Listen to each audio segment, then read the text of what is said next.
INEC says the suspended Resident Electoral Commissioner of Adamawa State, Hudu has disappeared without trace, and this is after President Muhammad Buhari approved the immediate suspension of the man in question.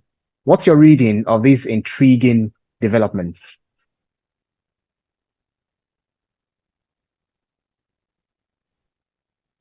Hudu did not do this thing alone.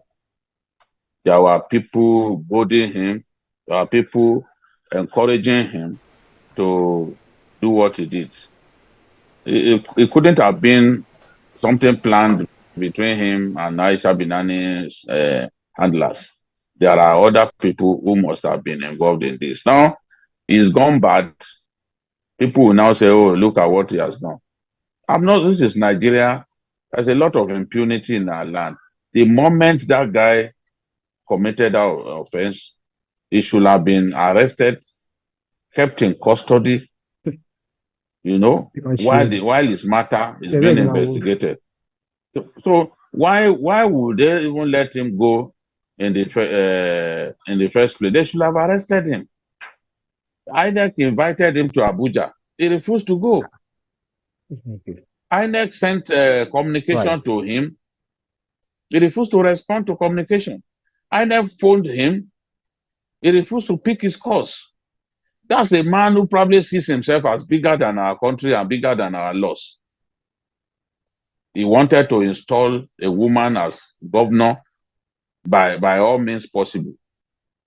We will eventually have a female governor for the first time in our country, but this is not a matter of emotions. She just didn't have enough support to be crowned as governor. And I predicted that she would lose on 4 different occasions. That's the only governorship candidate that I predicted her loss at least 3 times. On 4 occasions, I predicted that Binani would not be elected because I was in Yola for 9 days. And during those 9 days, I was investigating, trying to find out if she had the capacity to win and become the first female governor of our country, first elected.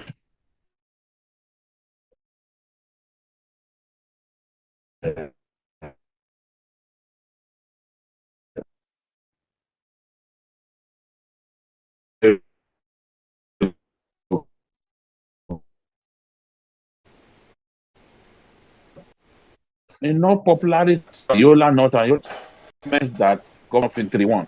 You see that Governor Fintri was ahead of her in many ways. So, how can I next stay battling with the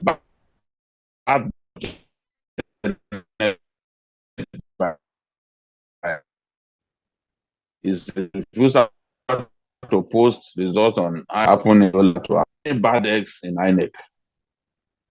Bad eggs who refuse to enforce INEC's rules and guidelines.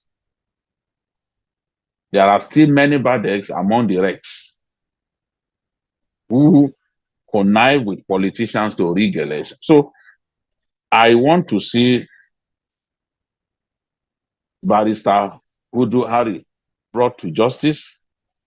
All those policemen, civil defense men and DSS men who are accompanying him to make that illegal broadcast, they all have to be arrested and prosecuted. The moment we begin to holistically deal with matters related to the compromising of our electoral process, we will be on our way to achieving credible, free, fair, and credible elections. We must punish the compromising INEC staff. We must punish the policemen and other security operatives who connive with politicians.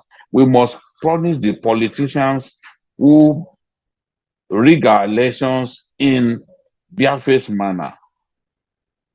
By the time we make the punishment to spread, by the time we don't leave out anyone involved in compromising elections, people will know that this thing is a crime and they do not want to do it.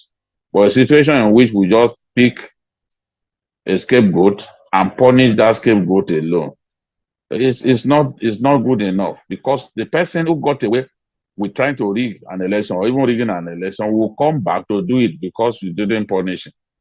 So I'm happy that the president spoke at this time. I'm happy about the decisive action that INEC took, and we want to see these people brought to justice.